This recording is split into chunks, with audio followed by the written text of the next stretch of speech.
দক্ষিণ এশিয়ার আঞ্চলিক নিরাপত্তা ও অর্থনৈতিক সমৃদ্ধির বিষয়টি বঙ্গোপসাগরের উপর বহুলাংশে নির্ভরশীল।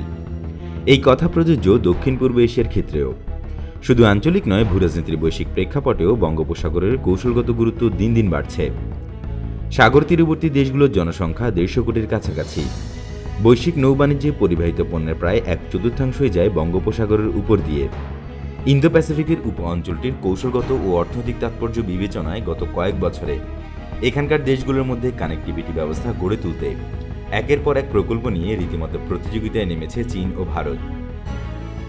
বর্তমান পরিস্থিতি বিবেচনায় বৈরী দুই দেশের এই দ্বৈরথে এখন চীনকেই এগিয়ে রাখছেন পর্যবেক্ষকরা।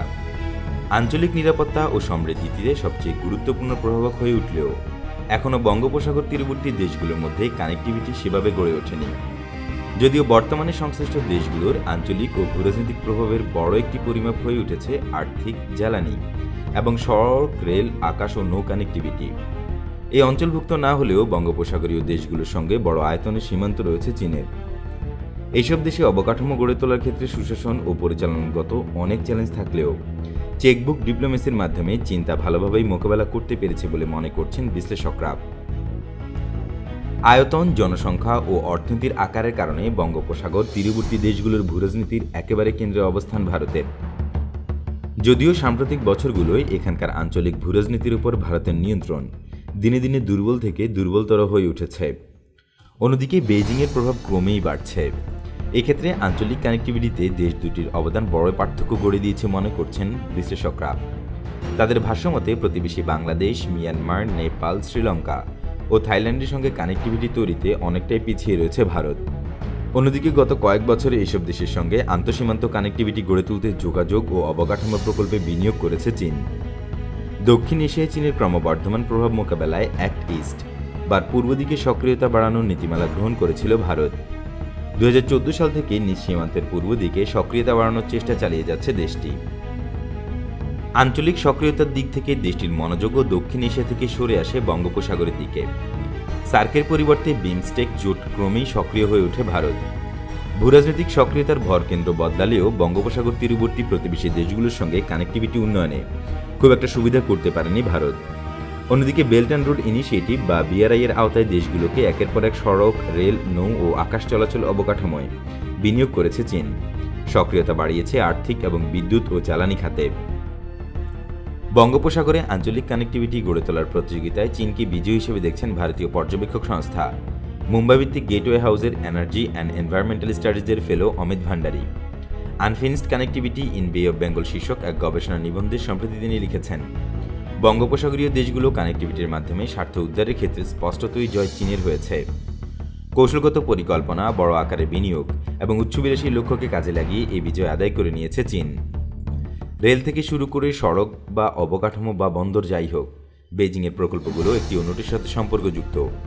এদের উদাহরণ হিসেবে বলা যায় কুনমিং থেকে মিয়ানমার ও বাংলাদেশ হয়ে প্রস্তাবিত 2800 কিলোমিটার দীর্ঘ রেল লাইনের কথা। এছাড়া এই অঞ্চলে নৌ অবকাঠামোতেও বড় বিনিয়োগ করে চলেছে চীন। যদিও এসব অবকাঠামো থেকে দেশটি ছাড়া অন্যদের লাভবান হওয়ার সুযোগ কম। যেমন শ্রীলঙ্কার হাম্বানটোটা, মিয়ানমারের কিয়াউকপিউ ও থাইল্যান্ডের ক্রাক্যানেলের মতো প্রকল্পগুলো সংশ্লিষ্ট দেশের জন্য শ্বেতহস্তি হয়ে উঠেছে। তিনি আরও জানান, অন্যদিকে ভারত এরই মধ্যে বাংলাদেশ, নেপাল ও মিয়ানমারের সঙ্গে সফলভাবে আন্তঃসীমান্ত সড়ক ও রেল অবকাঠামো গড়ে তুলেছে। যদিও এসব প্রকল্পের মধ্যে প্রায় সবই আয়তন ও সম্ভাবনার দিক থেকে অনেক ছোট। অধিকাংশ ক্ষেত্রেই এসব প্রকল্প বাংলাদেশ বা নেপালে বিদ্যমান রেল বা সড়ক ব্যবস্থার সম্প্রসারণ মাত্র। কিন্তু এখানে বাংলাদেশ ও নেপালের মধ্যে সরাসরি রেল, বন্দর বা বিদ্যুতের কানেক্টিভিটি গড়ে তোলার মতো উচ্চবিলাসী কোনো পরিকল্পনা নেই। চীনের বিনিয়োগকে যতটা ভীতির চোখে দেখা হোক না কেন, দেশটির এই চেক বই কূটনীতিকে ঠেকাতে এখন সক্ষম হয়ে ওঠেনি ভারত। আর এরই ধারাবাহিকতায় এই অঞ্চলে ভূরাজনীতিতে ক্রমেই প্রভাবশালী হয়ে উঠেছে চীন। অমিত ভান্ডারী প্রণীত এই কৌশলগত গবেষণাপত্র সম্প্রতি অস্ট্রেলিয়া সরকারের অর্থায়নে প্রকাশিত হয়েছে। আঞ্চলিক কানেক্টিভিটি নিয়ে পরিকল্পনা ও দৃষ্টিভঙ্গিও বেইজিংয়ের সঙ্গে প্রতিযোগিতায় নয়াদিল্লিকে অনেকটাই পিছিয়ে দিয়েছে বলে মনে করছেন বিশেষজ্ঞরা। ভারতীয় পর্যবেক্ষকরাও বলছেন, এই বিষয়ে নয়াদিল্লির মনোযোগ অনেকটাই দেশের উত্তর পূর্বাঞ্চলের সঙ্গে দক্ষিণ পূর্ব এশিয়াকে সংযুক্ত করার দিকে নিবদ্ধ। বঙ্গোপসাগর কেন্দ্রিক নৌসংযোগ ব্যবস্থায় আরও বেশি বিনিয়োগ নিয়ে এগিয়ে এলে চীনের সঙ্গে প্রতিযোগিতায় এতটা পিছিয়ে থাকত না দেশটি। এমনকি এখন পর্যন্ত সংবেদনশীল এলাকায় আন্দামান ও নিকোবরের সম্ভাবনাগুলোকে পূর্ণরূপে কাজে লাগাতে পারেনি নয়াদিল্লি। বৃহৎ আয়তন, অর্থনীতি ও জনসংখ্যার কারণে দক্ষিণ এশিয়ার ভূরাজনীতি আবর্তিত হয় মূলত ভারতকে কেন্দ্র করে।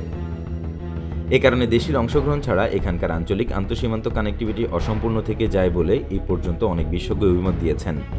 তবে আর্থিক সক্ষমতার দিক থেকে চীনের সঙ্গে প্রতিযোগিতায় এখন অনেক পিছিয়ে ভারত। বৃহদায়তনের কানেক্টিভিটি প্রকল্পে বিনিয়োগের ক্ষেত্রে দেশটিকে প্রায় তৃতীয় কোনো অংশীদারের উপর নির্ভর করতে হয়। কয়েক বছর ধরে দেশটির অর্থনীতির পারফরমেন্স খুব একটা ভালো ছিল না। কোভিড-19 মহামারীর প্রকোপজনিত অর্থনৈতিক ও মানবিক বিপর্যয় দেশটির অর্থনৈতিক দুর্বিপাককে আরও জোরালো করে তুলেছে।